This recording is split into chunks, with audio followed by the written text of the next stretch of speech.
وعلى آله وصحبه أجمعين. سبحانك لا علم لنا إلا ما علمتنا إنك أنت العليم الحكيم وتب علينا إنك أنت التواب الرحيم. رب زدنا من نافعا وفهما مستقيما وهداية نصوص. لا حول ولا قوة إلا بالله. لا حول ولا قوة إلا بالله العلي العظيم. لا حول ولا قوة إلا بالله. اللهم نحن لمن نعرف به أوامرك ونعرف به وسرعة الفهم النبيين وإلهام الملائكة المكرمين واخرجنا من الظلمات الوهم وافتح علينا أبواب رحمتك وعلمنا أسرار رحمتك يا رب العالمين. رب اشرح لنا صدرنا ولساننا واحلل عقدة من لساننا وليفقهوا قولنا. قال الشيخ المسلم تعالى نفعنا بعلمه في الدارين آمين. Sekarang.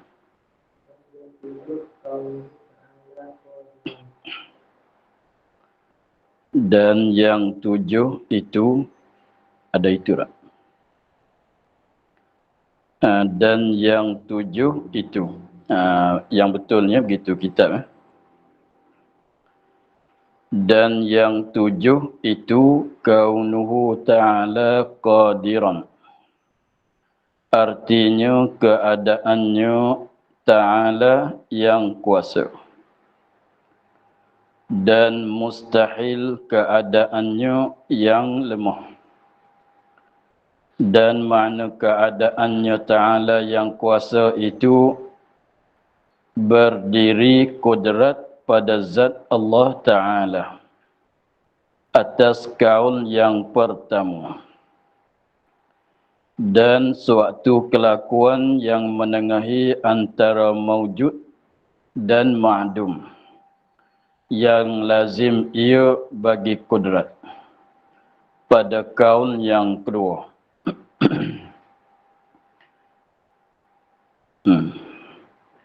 Dan yang ketujuh, yang 7 itu.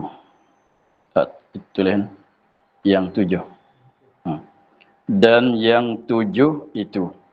Kalau tak ada kelimah itu tu tambah. Dan yang 7 itu, 7 itu ialah 7 yang khilaf di antara kaul yang rajih dan kaul yang masyhur. Khilaf di mana khilaf pada wajib kita tahu atas jalan tafsil ke tidak. Jadi yang ketujuh sehingga akhir, sehingga sampai yang ke-20, sehingga akhirnya di sini 7 yang terakhirnya ialah sifat ma'nawiyah. Maka sifat ma'nawiyah ni ialah ada berlaku khilaf di antara kaum rajih dan kaum masyhur seperti yang telah lepas.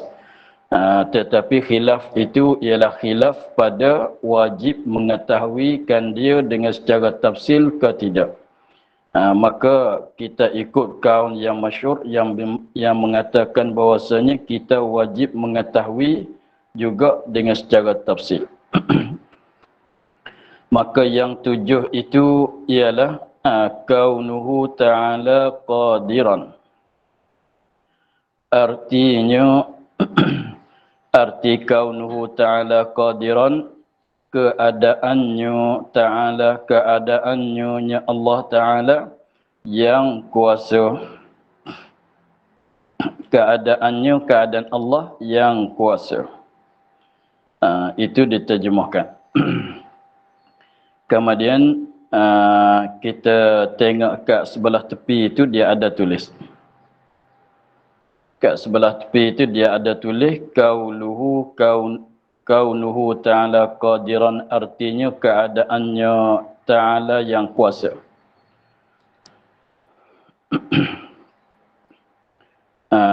Kita tengok kat sebelah tepi, kita baca di situ.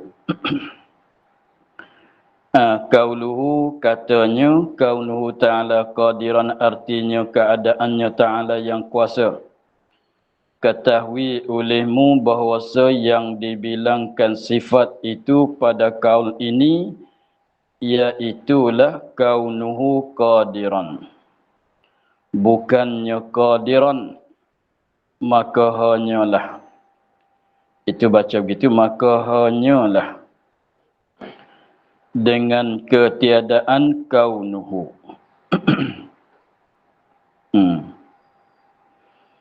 Dia katanya, ketahui olehmu bahwasanya yang dibilangkan sifat, yang dikatakan sifat, yang dibilangkan sifat, yang dikatakan sifat, yang dipanggil kata sifat itu pada kaul ini ialah kaul yang masyhur. Kaul ini kaul bagi kaul bagi Qadhi Abu Bakar dan kaul dan Imam Haramain. Yang dibilangkan sifat pada kaul ini iaitulah kaunuhu qadiran.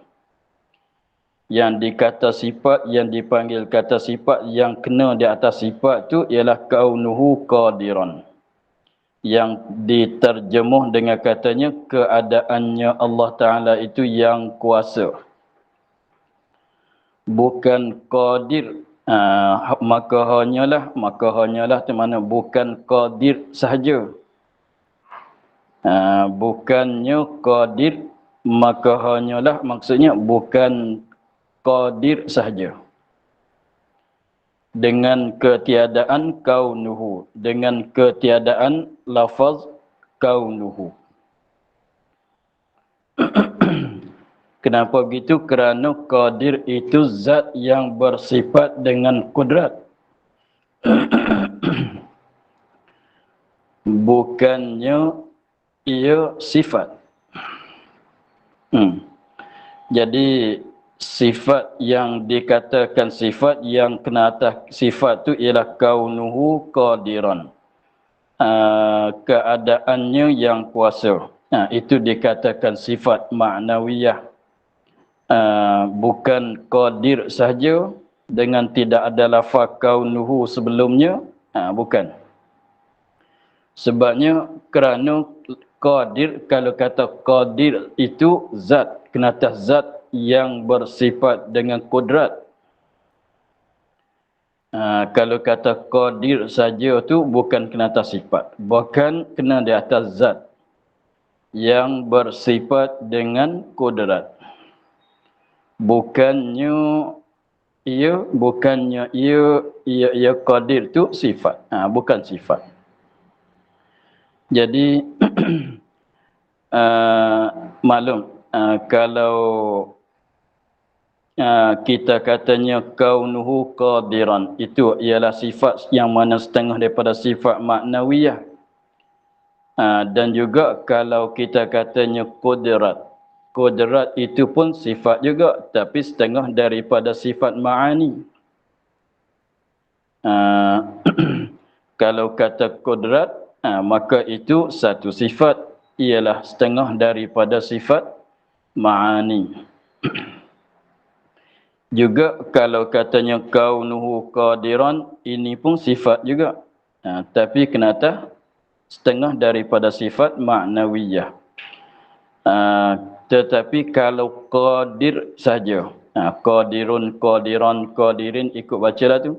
Maka qadir saja tu tak ada kaunuhu di depan, maka itu kena atas zat. Makna dianya zat yang bersifat dengan kudrat.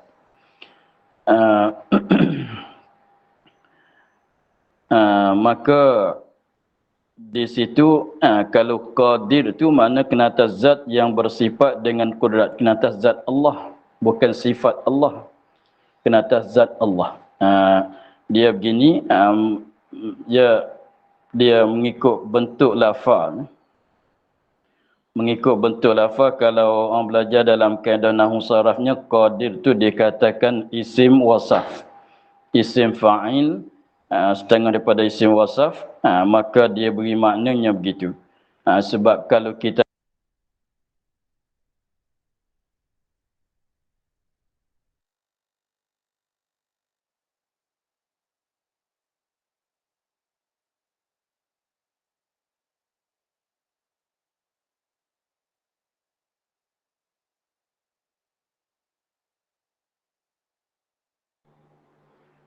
Kalau kita kata putih itu putih berbeza daripada kata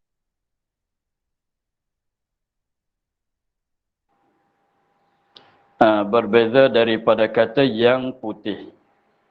Sebab putih itu ialah warna. Warna pun setengah daripada sifat juga. Putih itu warna. Adapun kalau kata yang putih kena atas benda.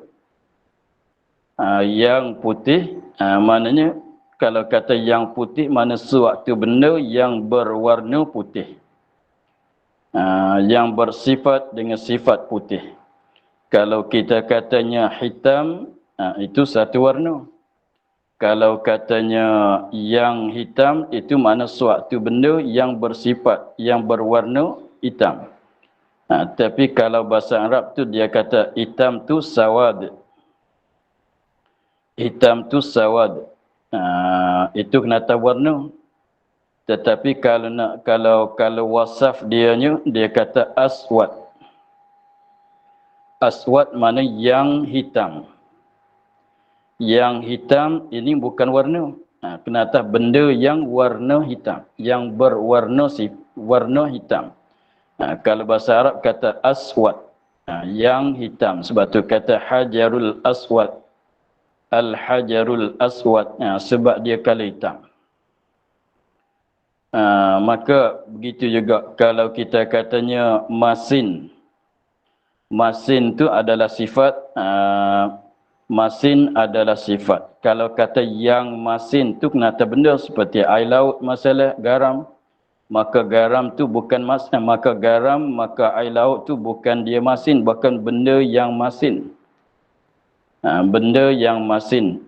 Seperti batu tu yang hitam. Benda yang hitam. Begitu ya. Maka kalau kita katanya masin tu sifat. Sifat juga. Kalau air laut tu benda yang masin. Kemudian tilik kepada katanya air laut ada rasaan masin. Maka kita boleh katalah katanya keadaan air laut itu yang masin. Maka itu satu sifat pula. Keadaan batu itu yang hitam. Keadaan kapas itu yang putih. Putih itu warna sifat. Adapun kapas tu kena atas benda, kena atas zat. Keadaan kapas itu yang putih. Keadaan kapas itu yang putih. Itu pun kena atas sifat juga. Sifat maknawiyah. Begitulah. Jadi kita katanya masin masalan. Masin tu seperti kudrat iradat. Kena atas sifat yang jenis ada. Kemudian masin tu sifat bagi siapa, rasaan bagi siapa, bagi air laut. Maka air laut tu yang masin, bukan keadaan. Air laut, diri air laut tu ialah benda yang masin. Maka apabila air laut tu ada rasaan masin, kita katanya keadaan air laut ini yang masin. Jadi keadaan begitu. Jadi maknanya kalau kapas warna dia tu kena atas sifat sifat putih, warna putih. Kemudian diri kapas tu benda yang putih. Tilik kepada katanya ada warna putih pada kapas, kita kata keadaan kapas ini yang putih. Itulah. Kalau nak banding lagi lain, kita kata solat itu perbuatan. Tapi kalau musalli, musalli ambil pada solat itulah ubahan dia. Kalau kata musalli bukan kena atas perbuatan. Musalli itu orang solat. Orang yang solat itu musalli. Keadaan dia sedang solat, maka itu kelakuan pula. Begitulah. Jadi ini satu jagaan bahwasanya kita nak sebut sifat maknawiyah tu, yang dikatakan sifat maknawiyah tu mesti didului dengan kaunuhu dia. Kalau ambil qadiran, muridan sami'an basiran aliman hayyan, maka itu kena atas zat semua. Sebab tu tengok, kalau kita tengok dalam apa dia, al-asmaul husna, al-hayyul baqi, al-hayyu, itu kena atas zat Allah. Allahu la ilaha illa huwal hayyul qayyum. Huwa al-hayyu, al-hayyu yang hidup. Itu kena atas zat Allah. Sifat tu hayat, sifat ma'ani tu hayat. Apabila ada sifat hayat bagi zat di zat Allah Taala, maka ada suatu kelakuan pula ni ialah keadaannya yang hidup. Kaunuhu hayyan. Begitulah. Maka dia katanya demikianlah dikatakan pada 6 sifat yang tinggal lagi, yang baki lagi sama. Kaunuhu muridan tu ialah sifat maknawiyahnya.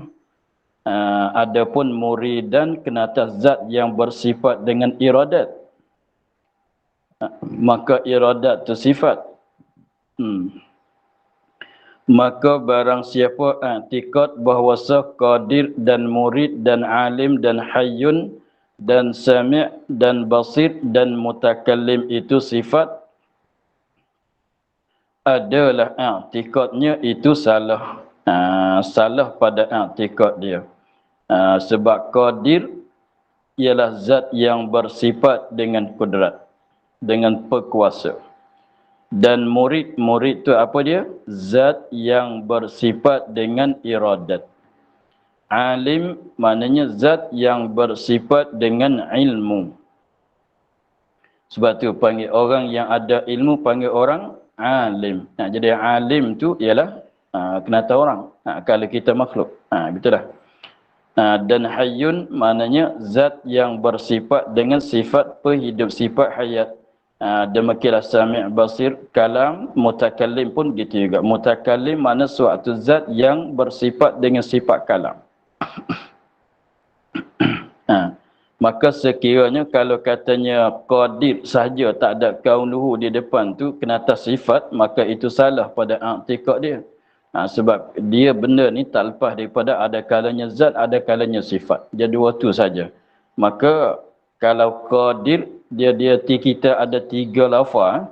3 satu-satu tu qudrat, qadir, kaunuhu, qadiran. Qudrat, qadir, kaunuhu, qadiran. Kalau qudrat memang sifat setengah daripada sifat ma'ani. Kalau qadir tu zat Allah, tapi panggil qadir zat Allah, tapi tilik pada dia bersifat dengan sifat kudrat, kita panggil qadir kepada dia. Dan satu laginya kaunuhu qadiran. Itu pun sifat juga, tapi setengah daripada sifat maknawiyah. Begitu. Maka begitu juga murid. Murid pun murid pun begitu juga. Dia ada iradat. Iradat tu sifat setengah daripada sifat ma'ani. Perkanduk dikatakan. Dan ada juga murid. Murid tu ialah zat Allah. Zat yang bersifat dengan sifat iradat, dengan mana zat Allah kita tilik kepada dia bersifat dengan sifat iradat, kita panggil murid lah. Sama zat Allah tilik kepada dia bersifat dengan sifat ilmu, kita panggil alim ke dia. Zat Allah tilik kepada dia bersifat dengan sifat hayat, kita panggil hayyun. Zat Allah tilik kepada dia tu bersifat dengan sifat sama', kita panggil sami'. Begitulah. Yang dimulai dengan kaunuhu tu ialah sifat maknawiyah. Begitu. Jadi satu-satu tu ada 3 benda. Maka kalau katanya qadirun, muridun, alimun, hayyun, sami'un, basirun, mutakallimun, maka itu kena atas zat, bukan kena atas sifat. Maka kalau dikatakan sifat memanglah salah panggil lah. salah panggil lah. Tika pegangan dia tu salah. Benda sifat dipegang kata sifat. Benda-benda sifat dipegang kata zat. Benda zat dipegang kata sifat. Itu tak betul dengan wakil.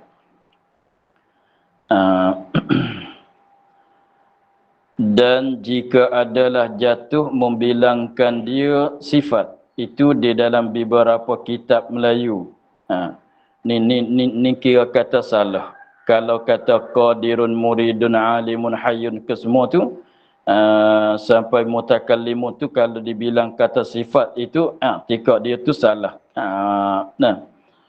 Dan jika adalah jatuh membilang, mana ada berlaku membilangkan dia kan qadirun muridun sifat itu di dalam beberapa kitab Melayu sekalipun, itu salah.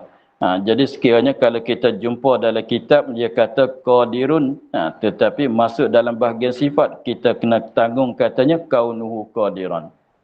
Kalau kita jumpa dalam kitab mana-mana dia kata muridun adalah satu sifat, maka kita kena tanggung katanya bukan muridun kena atas sifat, bukan kaunuhu muridan tu ialah sifat. Begitu sekiranya kalau kita berjumpa ada sebutnya begitu. Kerana mengikut bagi setengah daripada kutub Arabiyah. Kerana sebab mereka mengikut setengah-setengah daripada kitab bahasa Arab sekalipun. Maka bahasa demikian itu tasamuh. Tasamuh ini bermudah-mudah pada cakapan. Bermudah-mudah pada cakapan. Itu tasamuh maknanya bermudah-mudah pada cakap. Dia cakap mudah-mudah. Dia dia bermudah-mudah pada cakap bagi mudah-mudah tu dia ada kalanya nak jadi salah. Tengok muridun tu sifat setengah pada sifat maknawiyah muridun tu cakap mudah-mudah, tapi yang betulnya kaunuhu muridan. Tapi setengah itu bilang sifat maknawiyah qadiran muridan aliman. Tapi sebenarnya maksud dia apa? Muridan, yakni kaunuhu muridan, qadiran kaunuhu muridan, kaunuhu qadiran. Tapi nak cakap bagi senang cakapnya, maka kalau tengok dengan zahirnya salah lah. Tasamuh yang keji tak elok, maka hendaklah terjaga bagi demikian itu. Wallahu a'lam. Itulah kita bagi kemas bahawasanya tiga perkara dalam satu-satu tu. Contohnya mutakallimun, kalau mutakallimun saja tidak ada lafaz kaunuhu, mana kena atas zat yang bersifat dengan sifat kalam. Kalau kaunuhu mutakalliman tu ialah sifat maknawiyah, kalau kalam tu sifat ma'ani. Jadi benda sifat kita kata sifat, benda zat kita kata zat, barulah betul. Maka sekiranya kalau ada terberlaku dalam mana-mana kitab, dia sebut qadirun muridun hayyun alimun samiun basir mutakallimun, tapi dia kata sifat, maka kita tanggung katanya yang maksud dia qadirun tu yakni kaunuhu qadiran. Begitulah.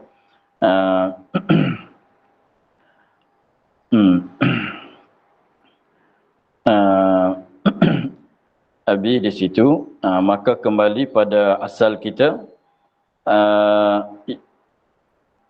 dan mustahil keadaannya yang lemah. Keadaannya yang lemah tu mustahil, sebab dia melawan ni dengan keadaannya yang kuasa.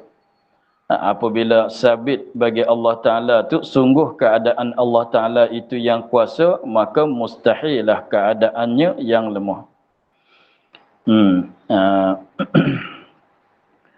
Kemudian katanya dan makna keadaannya Ta'ala yang kuasa itu, di mana tempat kena di atas katanya keadaan Allah yang kuasa. Sebab tadi kita pun dah kata tiga perkara tadi tu, qudrat, qadir, kaunuhu qadiran. Qudrat kita dah maklum sebab sudah belajar lepas. Kalau qadir tu maklum daripada tadi kena atas zat yang bersifat dengan sifat perkuasa. Yang katanya kaunuhu qadiran, keadaannya Allah yang kuasa itu di mananya? Dan makna keadaannya Allah Ta'ala yang kuasa itu apa maknanya? berdiri, makna dianya berdiri kudrat pada zat Allah Ta'ala atas kaul yang pertama.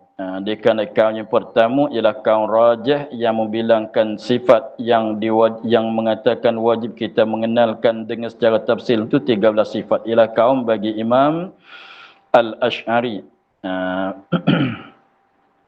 Maka dia katanya kaunuhu qadiran, kalau mengikut kaul bagi Imam Ash'ari yang rajihnya kena kepada berdiri kudrat pada zatnya Ta'ala. Berdiri kudrat pada zat. Maknanya apa dia? Ada sifat kudrat pada zat Allah. Begitu.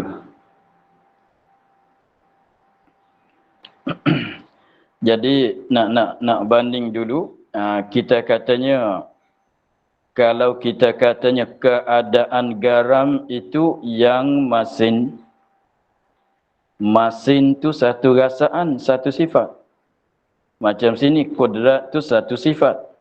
Kemudian kalau mengikutkan rajih, kalau katanya keadaan garam ini yang masin. Apa maksud yang dengan kata keadaan garam itu yang masin, mengikutkan rajih dia katanya maknanya ada rasaan masin pada diri garam. Tu makna penatah begitu.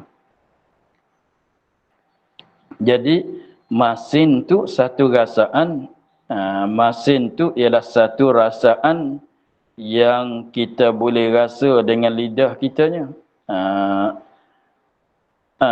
Maka tilik kepada ada sifat masin, ada rasaan masin di garam.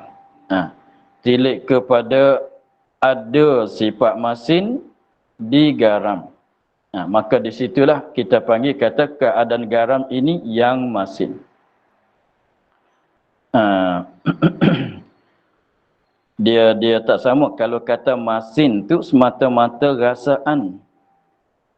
Memanglah sebab kata masin ni tak dia rasaan, dia tak boleh ada dengan secara sendiri sebab dia sifat. Sifat mesti menepani pada zat. Mestilah begitu. Tetapi kalau kata masin tu, kalau orang tanya, masin ni apa dia? Kita jawab kata, satu jenis rasaan. Kita jawab gitu kan. Tu makna masin tu apa dia? Makna masin ialah satu rasaan, satu jenis rasaan.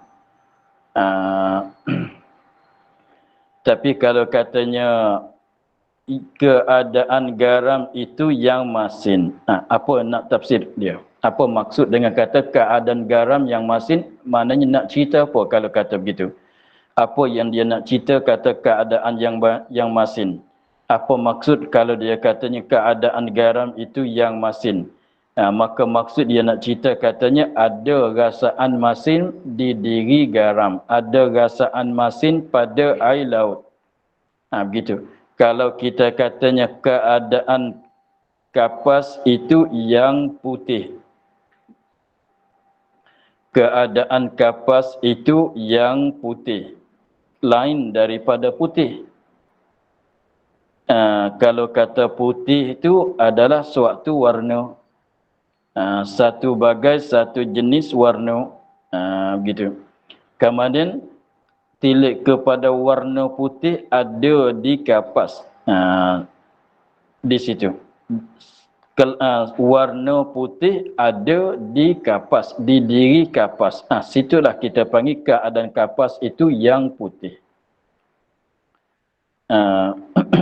Maka sama, mengikutkan yang rajih, maka sifat-sifat yang lain lagi pun kita kata sama. Kalau katanya kaunuhu muridan, mengikut di sini dia kata makna apa? Dengan maknanya berdiri sifat iradat pada zat Allah Ta'ala. Berdiri itu maknanya ada sabit pada zat Allah. Maknanya nak cerita katanya zat Allah bersifat dengan dia, keadaan zat Allah bersifat dengan dia, dengan iradat, dengan qudrat dan sebagainya. Itu. Kita dah maklum tu berdiri itu bukan makna berdiri dengan kaki itu, maknanya ada sifat kudrat pada zat. Allah Ta'ala seperti kata ada masin di air laut, ada masin di garam, ada manis pada gula. Betul ada. Itu mana berdiri. Itu dikatakan kaunuhu. Kalau katanya kaunuhu mutakalliman, apa makna dianya? Ada sifat kalam pada zat Allah. Berdiri oleh sifat kalam pada zat Allah. Begitu.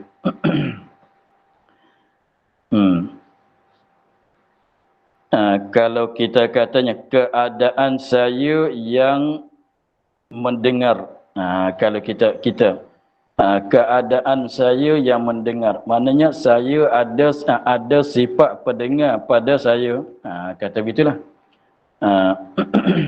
Nah, tafsir makna dianya berdiri kudrat pada zat Allah Taala. Itu yang dikandak dengan kata kaunuhu qadiran. Tapi huraian begitu tu mengikut kaul yang pertama ialah kaul rajah, ialah kaul bagi Imam Asy'ari.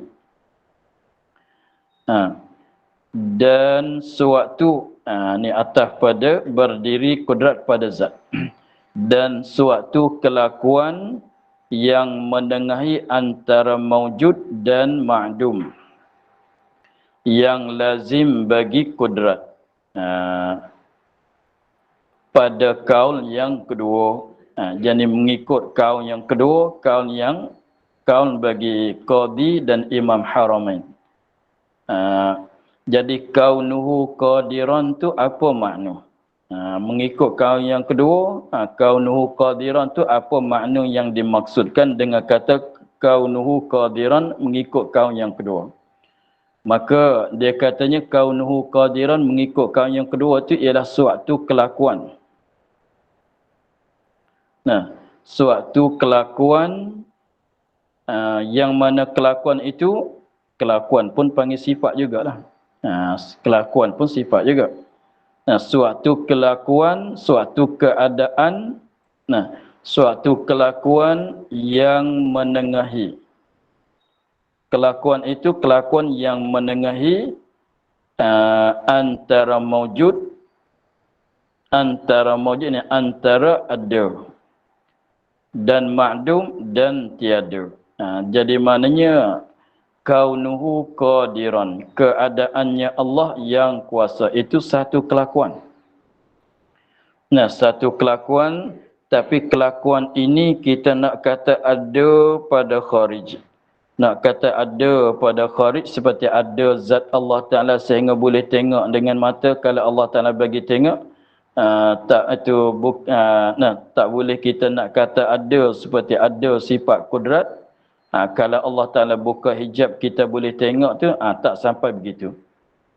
Dan tiada ma'dum, maknanya dan apa dia? Ada menengahi antara maujud dan ma'dum, menengahi tengah-tengah antara ada dan tiada. Jadi kalau kita nak katanya ada sampai boleh tengok tu, tak juga. Dan juganya tak boleh kita kata tidak ada. Makdum tak sabit, tidak ada. Sebab kalau begitu kosong pula. Kalau kata makdum terus, kalau kata tak ada terus tu, kosong pula. Hanya menengahi. Hanya menengahi di antara ada dan tiada. Tapi ada tiada kira pada kharij, pada luar fikiran. Sebab kalau ada pada kharij tu benda yang didapat dengan pencederaan yang 5. Begitu. Jadi maknanya mengikut di sini, maka kita katanya kaunuhu qadiran tu sungguh. Tak boleh kata ada. Begitulah. Jadi maknanya mengikut dia katanya suatu. Itu atas pada berdiri pada kudrat. Takdir kalamnya dan makna keadaannya Ta'ala yang kuasa itu suatu kelakuan yang menengahi antara maujud dan ma'dum. Jadi kalau kita kaunuhu Ta'ala qadiran tu, kita nak kata ada, betul-betul ada, seperti ada zat Allah, seperti ada sifat kudrat tu, tak juga. Bukan. Sebab kalau ada, betul-betul ada maujud tu, kita boleh tengok. Setiap, sebab kaedahnya setiap benda ada, sah dilihat, sah didengar. boleh dilihat, boleh didengar. Maka qauluhu ta'ala naik tu sampai peringkat ada ke? Tak. Tapi kalau kata bukan ada, tak ada ke? Bukan tak ada juga. Kalau tak ada tu jadi kosong pula. Tak boleh katanya sungguh pula. Keadaannya ta'ala yang kuasa tu. Jadi menengahi. Ini kita berlaku di atas kaum yang membilangkan benda itu ada 4. Maujud ma'dum, amrun i'tibari, kelakuan. Dengan bahasa Arab kelakuan tu dikatakan hal. Jadi kalau kita nak bandingnya, kalau kata keadaan garam ini yang masin. Keadaan garam ini yang masin tu apa maknanya? Suatu kelakuan. Suatu kelakuan, maka kalau tanya suatu kelakuan tu suatu kelakuan bagi siapa? Suatu kelakuan yang sabit pada zat Allah Ta'ala.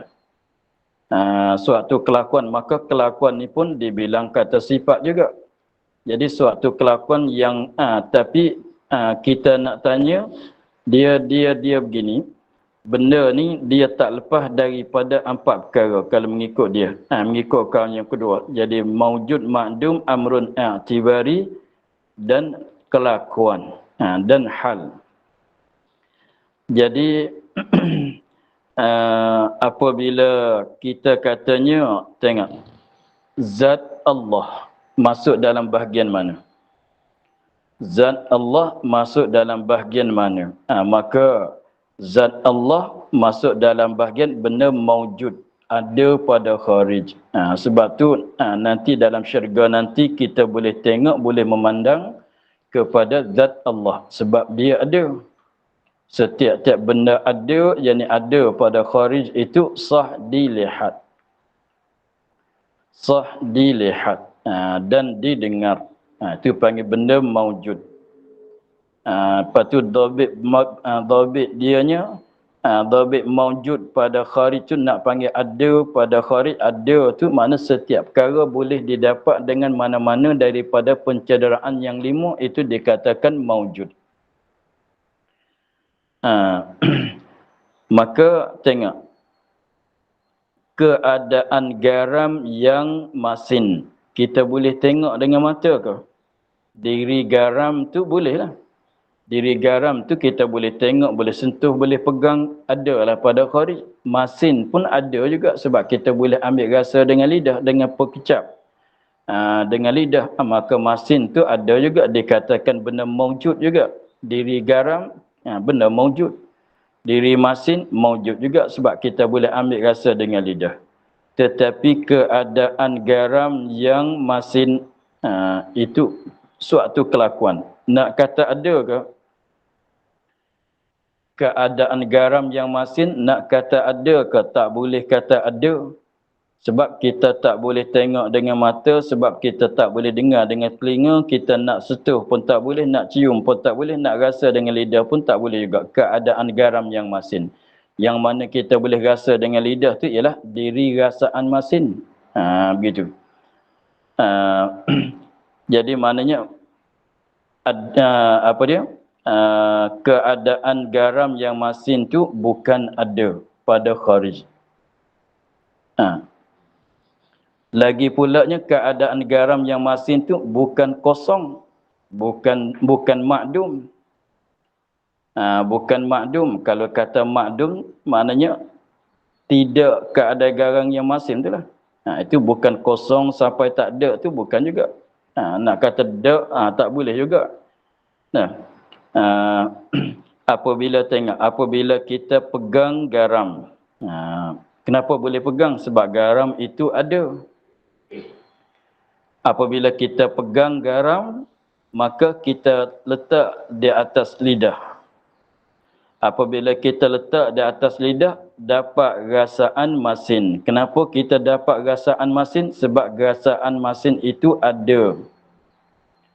Kemudian, kita pun selepas pada kita ambil garam letak kat lidah, kita dapat rasa masin. Selepas tu kita kata, sungguh garam ini masin. Sungguh keadaan garam ini masin. keadaan diri garam tu masin, kita kata sungguh. Kita tak kata ada, maknanya subut saja. Begitulah. Jadi kalau kembali di sini, maknanya kudrat ada ke tidak? Maka jawabnya ada. Sebab tu ulama kata suatu sifat yang ada pada zat Allah. Ada tu boleh tengok kalau Allah Ta'ala bukakan hijab. Zat Allah memang ada. Maka keadaan Allah Ta'ala yang ada tu, yang kuasa itu tak boleh kita katanya ada tu tak boleh. Mahanya kita boleh kata sungguh. Begitu. Hanya kita boleh kata sungguh. Sebab dia tu suatu kelakuan yang menengahi di antara ada dan tiada. Jadi kembali kepada huraian tadi, kepada tadi katanya benda itu kalau mengikut kaum yang kedua ni ia ada 4 maujud. Jadi maujud yang ni ada pada kharij. Jadi dhabit dia ni ialah setiap perkara yang didapat dengan pencederaan yang 5 dikatakan maujud. Dan yang keduanya ma'dum. Tak ada, tak sabit. Ma'dum. Maka ma'dum ini ialah benda yang tidak ada dirinya, tak sungguh pada diri. Tengok, kita katanya anu Allah ma'dum. Anu Allah ma'dum. Baharu Allah ma'dum. Gitu. Sebab tu kata, kalau kata baharu Allah, kita kata da. Anu Allah, kita kata tak ada. Begitu, benda ma'dum. Dan yang ketiganya amrun i'tibari. Amrun i'tibari, tengok kalau kita tengok sekarang cerah siang hari, maka siang hari tu di mana? Maka kita tengoknya bukan tengok di cahaya cerah matahari, itu nur. Nur tu benar ada. Siang maka siang tu dia kata amrun i'tibari. Kalau sekarang sungguh siang. Kalau kata malam, itu amrun i'tibari. Maknanya sekarang dah malam. Begitu. Maka tengok 4 persegi kitab kita.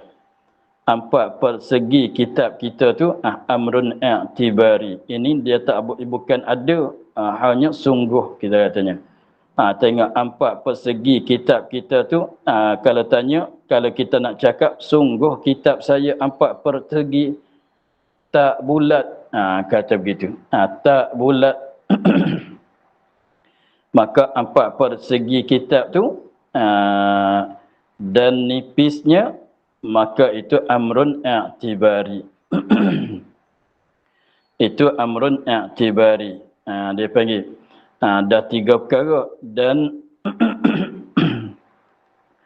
dan satu perkara lagi dikatakan hal kelakuan. Maka inilah yang katanya menengahi antara maujud dan ma'dum. Jadi nak kata ada sehingga boleh tengok tu tak juga. Tapi nak kata tak ada, kosong, jadi Allah tak bersifat dengan kaunuhu ta'ala qadiran pula kalau kata ma'dum kosong tu. Jadi menengahi di antara itulah.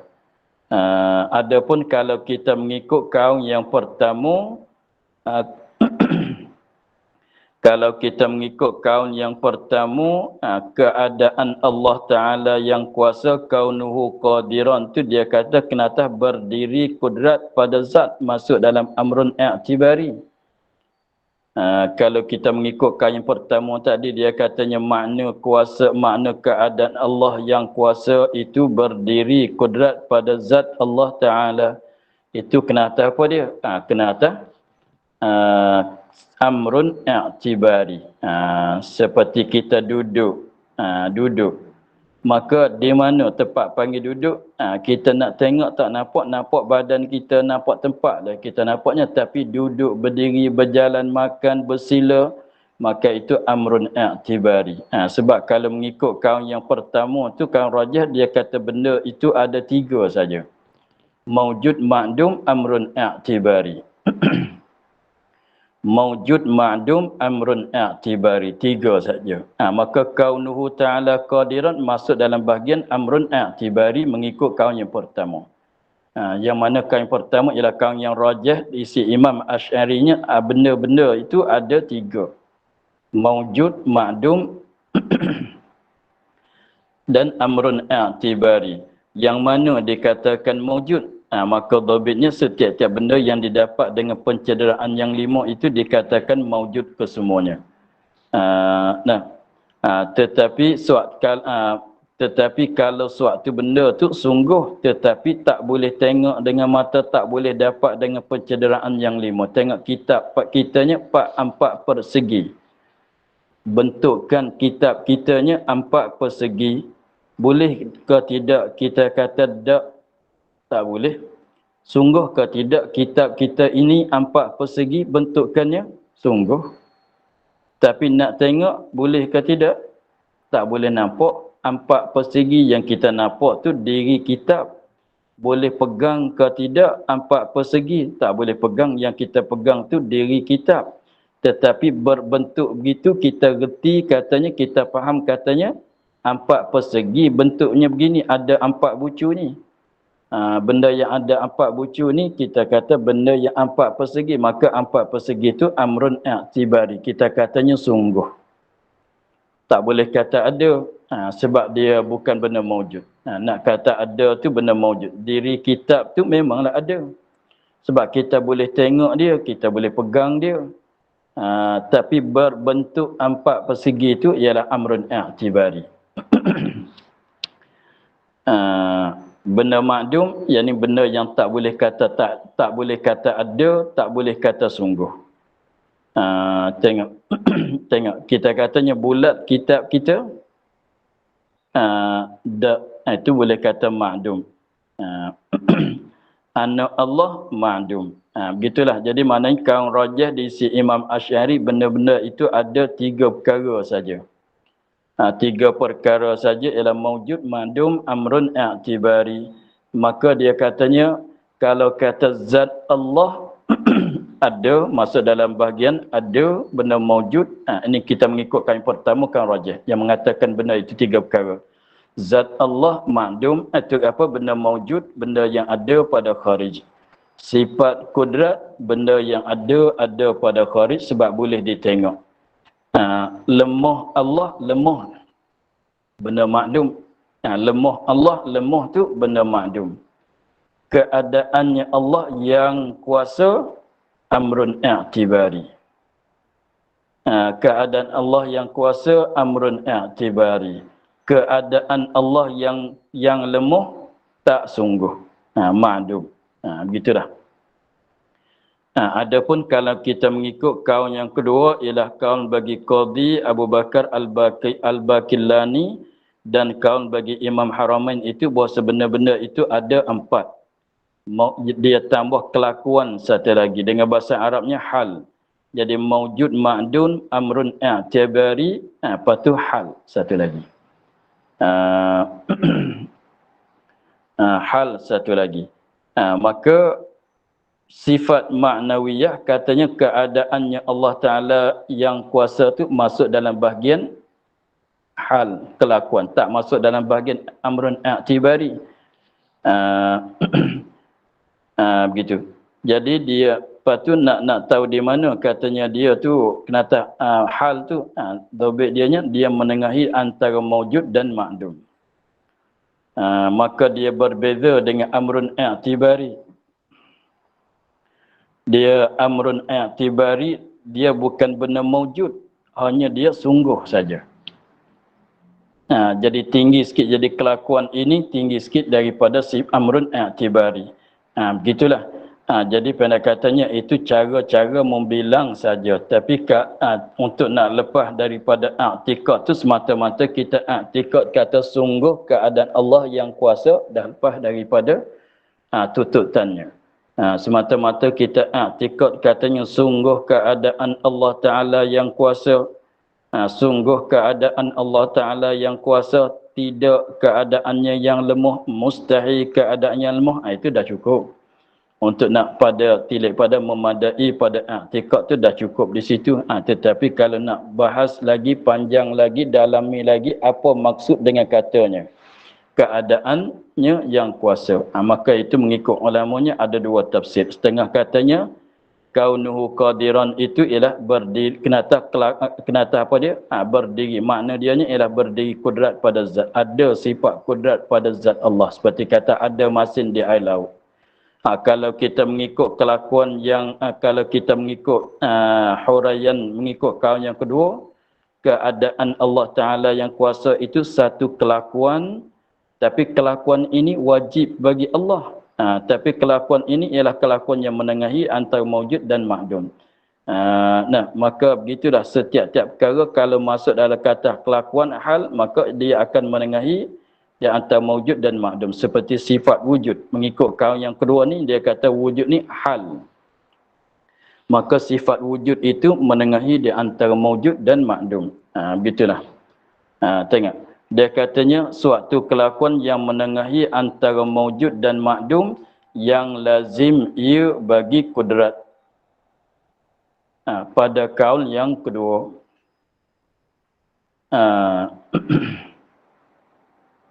Kita nampaknya kita akhir di situ dulu, insyaAllah kita ulang balik. Pada katanya dan suatu kelakuan yang menengahi antara maujud dan makdum yang lazim bagi kudrat. Sebab nak hurai pasal makna kata yang lazim bagi kudrat. Nanti minggu depan kita sambung pada dan suatu kelakuan yang menengahi antara maujud dan makdum. Nanti kita hurai balik masalah ini. Untuk hari ini kita sekadar itu. Wallahu a'lam. Alhamdulillahirabbil alamin. Insya-Allah 10 minit lagi kita sambung kitab Baqarah. A'udzubillahi minasyaitonir rajim. Bismillahirrahmanirrahim. Alhamdulillahirabbil alamin wassalatu wassalamu ala asyrafil anbiya'i wal mursalin wa ala alihi wa sahbihi ajma'in. Allahumma iftah alaina futahal 'arifin wa nawwir qulubana min nurikal karim waj'al 'amalana khalisatan liwajhikal karim. اللهم إنا نستودعك ما قرأناه وما حفظناه وما سمعناه فردد علينا وافتح يدي إلى سبحان ربك رب العزة عما يصفون وسلام على المرسلين والحمد لله.